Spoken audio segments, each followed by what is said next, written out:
이번 시간에는 신인도 점수 계산하는 방법과 신인도 점수를 계산하기 위해서 어떤 준비를 미리 해야 하는지 그런 것들을 간단하게 알려드릴 시간을 가져보도록 하겠습니다. 일단 중소기업 확인서로 받는 신인도 점수가 있어요. 플러스 1점이고요. 소기업과 소상공인만 받을 수 있는 점수예요. 중기업은 적용 대상이 되지 않습니다. 그리고 또 하나, 중소기업 자간 경쟁 공고가 있죠. 중소기업자들끼리 경쟁하는 공고가 있어요. 만약에 소기업 소상공인만 참여 가능한 공고입니다 라고 하는 경우는 참여 기업이 모두 동등한 상태이기 때문에 특정 기업들한테 점수를 더 주거나 하는 그런 경우가 발생하지 않는다는 거예요. 그리고 SMPP에 등재된 자료로 평가를 한다라는 거는, 이거는 발주처에서도 담당 공무원이 이 사이트에 올라온 자료를 나라장터로 넘겨받아서 고려해서 여기 사이트에 등록되어 있는 정보를 보기 때문에 여러분들은 이런 확인서를 발급받았다. 확인서라는 건 서류죠. 서류를 발급받았다 라고 하면 끝이 나는 게 아니라 정보가 SMPP 사이트에 등록이 되어 있는지 여부도 한번 확인하시는 게 좋아요. 그래야지 확인서 여부가 금방 증명이 되고 깔끔하게 적격심사를 통과하실 수가 있는 거예요. 그리고 이 확인서는 매년 3월 31일 날 갱신이 되기 때문에 꼭 빠뜨리지 않고 갱신을 해두셔야 돼요. 실수해서 갱신을 못하신 경우에는 감점, 그러니까 감점이라기보다는 사실 가점을 못 받아서 탈락하는 경우들도 발생하고, 중소기업 확인서 같은 경우는 참가 자격으로 쓰는 경우들도 많기 때문에 여러분들 꼭 미리 갱신해 놓으셔야 해요.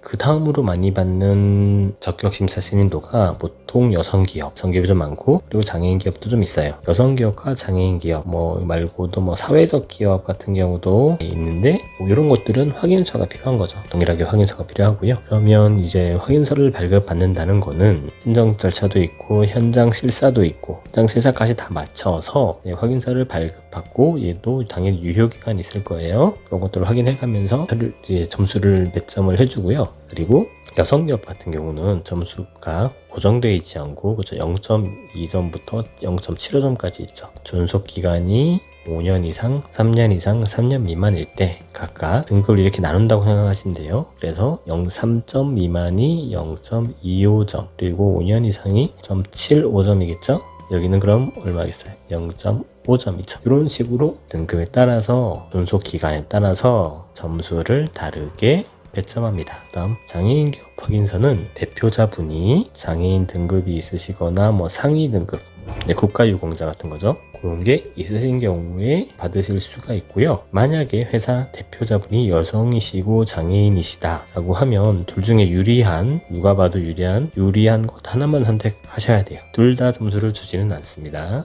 그 다음, 여성기업이나 장애인 기업 같은 경우는 대표자분이 여성이시거나 장애 등급이 있으셔야 하니 노력으로 받을 수 있는 건 아니었어요. 그렇죠? 사회적 약자에 대한 배려라고 했다면 고용 창출은 기업에서 준비를 하실 수가 있어요. 이것도 물론 사회적 약자에 대한 배려이긴 하지만, 대표자분이 건강하신 남성분이시면 장애 등급도 없고 남성분이시다 그러면 받으실 수가 없잖아요. 그런 경우에는 이런 식으로 고용 창출 점수를 노려보시는 게 굉장히 유효하고요. 일단 조건은 이렇습니다. 최근 6개월 평균 고용이 전체 직원 대비 장애인 고용 인원이 6개월 평균이 3.1% 이상인 경우에 1.25점이라는 점수를 주고요. 1.25점을 받게 되면 신용평가 B등급, B등급의 점수는 다 보완이 가능한 거예요. 그렇기 때문에 장애인 고용만 되어 있으셔도 신용평가 감점은 무시하고 입찰에 참여를 해도 된다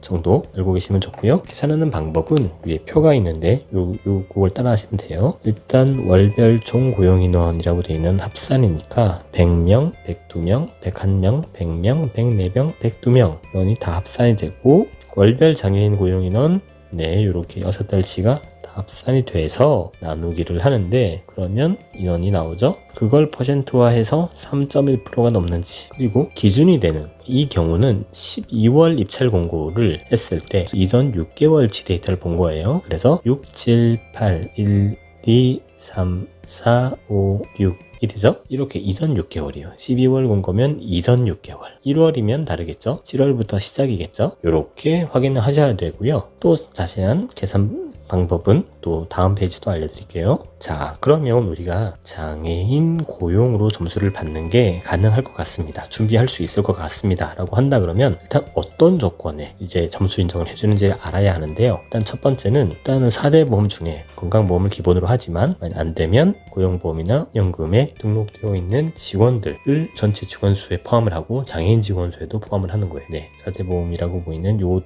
보험들에 등록이 되어 있어야 되고 이미 퇴직한 직원들도 고용을 했었으니 포함은 시켜주지만 그 직원의 근로일수가 연속 1개월 이상인 경우 2주 일하다가 그만두고 1주 쉬고 다시 2주 했습니다. 안 되죠. 연속 1개월이에요. 연속 1개월 이상인 경우를 포함을 하고요. 고용증명은 사업자 가입자 명부에서 이름을 확인한다. 네, 사업장 가입자 명부가 뭔지 아실 거예요. 네, 이건 뭐 사대보험 같은 거 관리하시는 분들이면 아실 텐데 여기 뭐 회사명이 나오고 직원 이름 1번, 2번, 3번 해서 이렇게 그쵸? 해서 직원 이름도 쭉쭉 나오고 등록된 직원들이 한눈에 쭉 보이는 그 서류를 제출해야 되고요. 다음 장애인 직원이기 때문에 장애인 증명 서류가 필요한데 여기 보이는 이름 요 세 분이 만약에 장애인이다 라고 하면 그 장애인 분에 해당하는 장애인 등록증이나 복지카드 상위 등급을 해당하는 그런 증빙 서류들을 별도로 A, B, B, C 세 분이 장애인이라고 한다 그러면 이 세 분에 대한 요 서류를 각각 등록증이나 복지카드 등등을 내야 되고 요 세 분의 이름이 요 목록에 있어야 되는 거예요. 사업장 가입자 명부 요 목록에 이름이 존재해야 한다는 거죠. 중요한 내용이네요. 6개월 모두 장애인 고용이 있어야지만 평가를 한다. 아까 얼마였나요? 12월 달 공고였고 이전 6개월이었죠. 그래서 6월부터 11월까지 최근 6달 데이터를 봤었는데 최소한 한 명씩은 장애인 직원 고용이 있었어야지만 점수 인정을 해준다는 거고요. 요거는 저달청 적격심사에 포함된 내용이에요. 그리고 중증 장애인은 장애인이 2명 채용한 것로 계산을 해준다. 인원의 2배로 본다니까, 그쵸? 중증 장애인이 있으면 곱하기 2를 해준다는 거예요. 해당 인원에 대해서.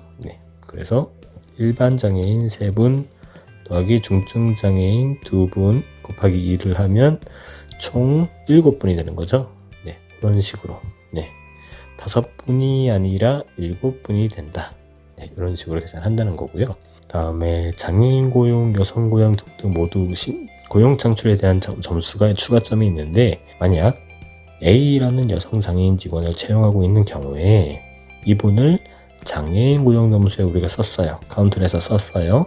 그러면 나중에 여성 고용 점수를 낼 때는 이분 A씨를 포함을 시키면 안 된다는 거예요. 여성들은 장애인 직원에 이미 그러니까 점수 계산에 되도록 사용이 이미 되었으니까 제외하고 다른 여성 고용 직원들로 해서 고용 점수를 받도록 서류를 내라는 얘기입니다. 자, 그리고 고용 창출 점수. 이번부터는 시설 분야 용역은 제외하고 다른 용역권들에 적용되는 내용인데 설립 1년 6개월 이상 된 기업이 신규 고용 직원들이 더 올라가고 있으면 직원 숫자가 늘고 있어요 라고 하는 회사에 추가 점수를 준다는 내용이고요. 자, 이거 1월부터 6월이라고 되어 있는데 이런 공고는 당연히 22년 7월 달 공고죠. 7월이니까 그 이전 달부터 계산해서 6개월 이전 6개월 그 다음에 작년 해당 기간과 동일한 그 전년도 6개월을 비교를 해서 이때 인원 대비 이때 인원이 얼마나 더 늘었는지 증가율에 따라서 점수를 부과하고요. 1점, 2점, 3점 차등 부과한다고 돼 있죠. 그리고 중기업이냐 소기업이냐 소상공인이냐에 따라서도 계산해주는 기준치가 좀 달라져요. 그리고 고용 창출 기업이라고 해서 신생기업인 경우 이번에도 시설 분야는 제외고요. 설립 1년 6개월 미만의 회사라면 고용 창출 신생기업 점수를 받을 수가 있고 설립 기간 6개월 미만의 완전 새 기업, 그쵸? 완전 새로 만든 기업들은 고용의 전체 기간을 그리고 1년 6개월 미만이 돼 6개월 이상 됐으면 최근 6개월 평균 고용 인원이 6인 이상인 경우 1.5점, 3에서 5인인 경우에는 1점을 준다고 되어 있네요. 이번에는 고용창출에서 청년과 여성 고용, 이거 시설 분야 제외죠. 청년 고용 같은 건 보통 정보통신 분야예요. IT 기업들이나 이런 쪽에 많이 적용이 되고요. 여성 고용은 시설을 제외한 모든 분야에 적용이 됩니다. 인원 수 계산하는 방법은 장애인 고용과 동일합니다. 전체 직원 대비 여성 직원 아니면 청년 직원을 계산하는 거고요. 6개월간 평균 고용 인원으로 계산을 하고 장애인 고용 점수도 그리고 청년 고용 점수도 여성 고용 점수도 다 받을 수 있는 채용이 계속 늘어나고 있는 회사들이 있죠. 점수를 다 합산할 수 있어요. 이 점수는 다 합산을 가능하되 다만 세부 항목의 중복 평가는 불가능하다고 하는 게, 만약에 예를 들어서 여성 고용에서 여성을 5명 고용했냐 10명 고용했냐에 따라서 점수가 달라지는 부분들이 있는 경우가 있거든요. 이거는 정확한 건 아니고, 일단 등급을 제가 나눈다고 했을 때, 만약에 5명을 고용을 하면 우리가 1점을 주기로 했고 10명을 고용하기로 하면 2점을 주기로 한다고 하면, 그러면 우리는 10명도 고용되고 5명도 고용됐으니 총 3점을 받냐가 아니라 중에서 높은 세부 항목에서는 높은 등급 하나만 받는다. 다만 장애인 고용, 청년 고용, 여성 고용처럼 항목이 아예 다른 것들은, 세부 항목이 다른 것들은 합산이 가능하다라는 것, 그렇게 알고 계시면 될 것 같습니다.